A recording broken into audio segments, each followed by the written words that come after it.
నాయకులు మాట్లాడినటువంటి మాటలు విన్న తర్వాత దీన్ని ప్రారంభిస్తా. ఒక ఇంపార్టెంట్ ఆస్పెక్ట్ ఏంటంటే టేస్ట్ అనేది మనకు తెలిసిందే, కానీ ఎరామా అనేది మనకి కరెక్ట్ గా ఉందా లేదా, క్వాలిటీ లేకపోతే మేము చర్యలు తీసుకుంటాము. అందరు మేనేజ్మెంట్ వాళ్ళు వచ్చారు, ఒక్కొక్కరు మాట్లాడి చెప్పిన తర్వాత కొంతమంది ఇంప్రూవ్ చేశారు. ఆ శాంపుల్ లో అడల్టరేషన్ ఉందని తెలియదు. అడల్టరేషన్ ఏం అడల్టరేషన్ ఉందంటే వెజిటబుల్ ఫ్యాట్స్ అంటే మనకి వనస్పతి అంటాం కదా, వెజిటబుల్ బిఆర్ వనస్పతి అది కలిసిందని తెలిసింది. ఆ సప్లైర్ కి బ్లాక్ లిస్ట్ చేయడానికి చూడడం జరిగింది. ఈ టెండర్ ట్యాంకర్స్ కూడా 2 ట్యాంకర్స్ ఉన్నాయి. ఆ 2 ట్యాంకర్స్ కూడా రిజిస్టర్ చేయడం జరిగింది. దేవుని దగ్గర పెట్టే ప్రసాదం అపవిత్రం చేసే విధంగా ఓసారి పాలిస్తుంది. నాసి రకమైన ఇంగ్రీడియంట్సే కాకుండా ఎనిమల్ ఫ్యాక్ట్ కూడా వాడారు. ఏది టీకు బదులు Adultered ghee, 4 tankers have been kept aside, and then they were kept aside so that they can be used when the reports come clear. But the reports unfortunately didn't come clear, then we rejected, we sent away, and then we stopped from that supply. ఇక్కడికి వచ్చినప్పుడు 4 tankers, అప్పటికే 4 tankers వచ్చేసాయి, దాన్ని వాడారు. To the so-called people who comment on us, for the so-called pseudo-secularists, then let me tell you, I will make my stand clear to you today. I am an unapologetic Sanatani Hindu. I am an unapologetic Sanatani Hindu.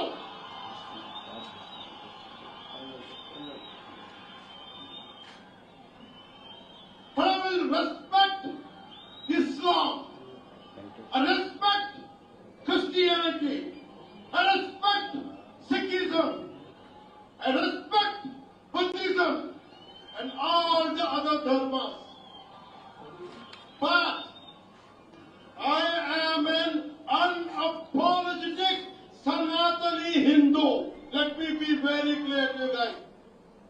విషయాలతో కలిపిన లడ్డు, లక్షల లడ్లు, తిరుపతి లడ్లని పీడించడం ఈ దేశం అంతా దీన్ని కదిలిపోయింది. రోజు ఇలాంటి అపవిత్రం జరిగింది. ఫుడ్ అందరూ చూడడం జరిగింది. జగన్ గారిని దెబ్బతీయటానికి జగమంతా కొలిచేటువంటి శ్రీ మహావిష్ణువుని వాడుకొని శిశుపాలుడే సిగ్గుపడేలా, కంసుడే చెవులు మూసుకునేలా, సమస్త రాక్షసులు నోరు వెళ్లబెట్టేలా చంద్రబాబు నాయుడు గారు తన మాటలతో, చేష్టలతో, తన వంత పాడేటువంటి పత్రికలు, ప్రసార మాధ్యమాలతో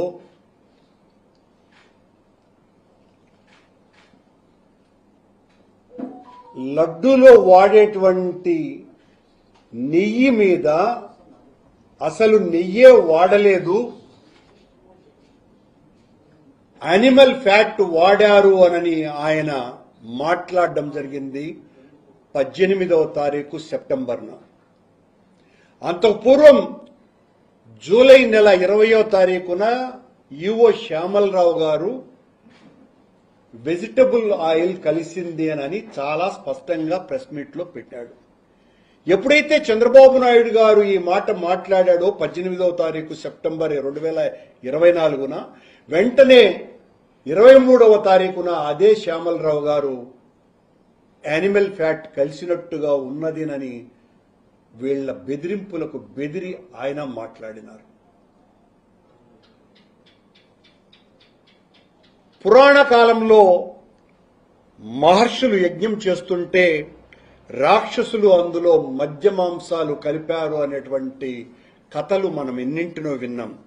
అంతకంటే నీచమైన స్థాయికి దిగజారి చంద్రబాబు నాయుడు గారు, పవన్ కళ్యాణ్ గారు తమ మాటల విషంతో మొత్తం దేశంలో ఉన్నటువంటి హిందువుల మనోభావాలనందరినీ కూడా కలుషితం చేయటానికి, భగవంతుణ్ణే తమ స్వార్థ రాజకీయ బలిపశువుగా చేయటానికి వాళ్ళెంత దుర్మార్గానికి ఒడిగట్టారు జగన్ గారిని రాజకీయంగా దెబ్బతీయటానికి అని ఈ రోజున సిట్ తను ఇచ్చినటువంటి రిపోర్టులో చాలా స్పష్టంగా ఎక్కడ రాజకీయ పరమైనటువంటి నేరం జరిగింది అనని ఒక్క మాట కూడా వాళ్ళు ఇచ్చినటువంటి నివేదికలో లేనే లేదు.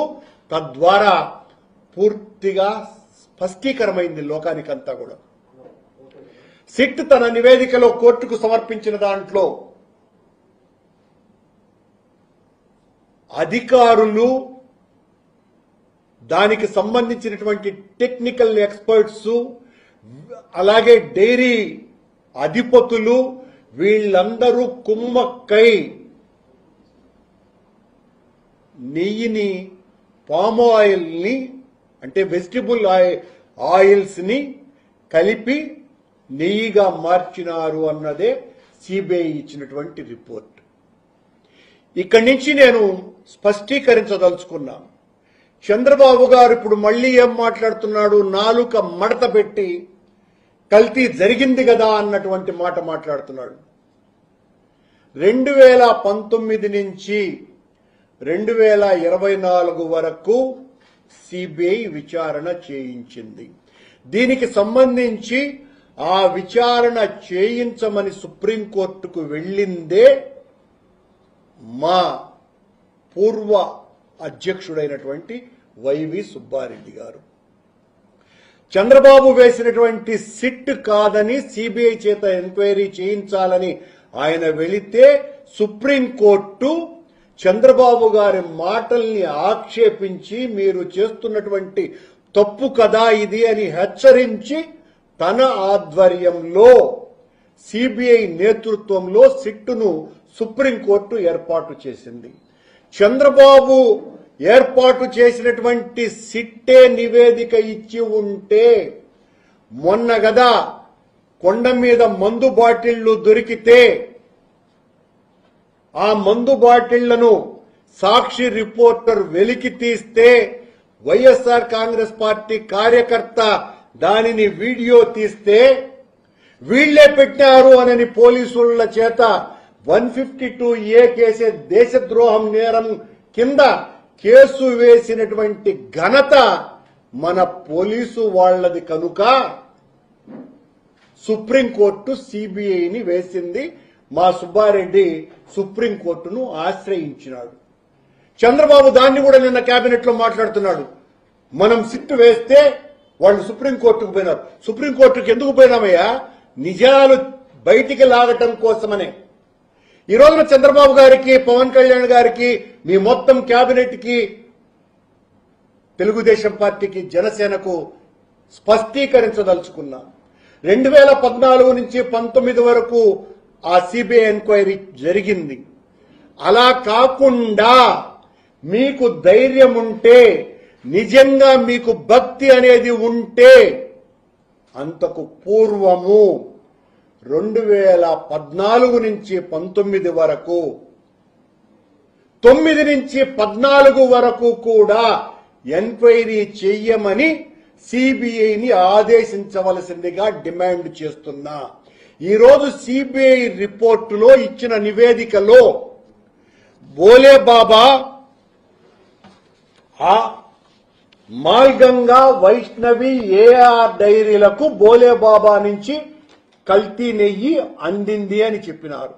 అలాగే ప్రీమియర్ డైరీ, ఈ ప్రీమియర్ డైరీ 2013వ సంవత్సరం నుంచి ప్రీమియర్ డైరీ మరియు ఆల్ఫా డైరీనే 90% పైగా నెయ్యిని సరఫరా చేసింది. దానికి స్పష్టమైనటువంటి ఆధారాలు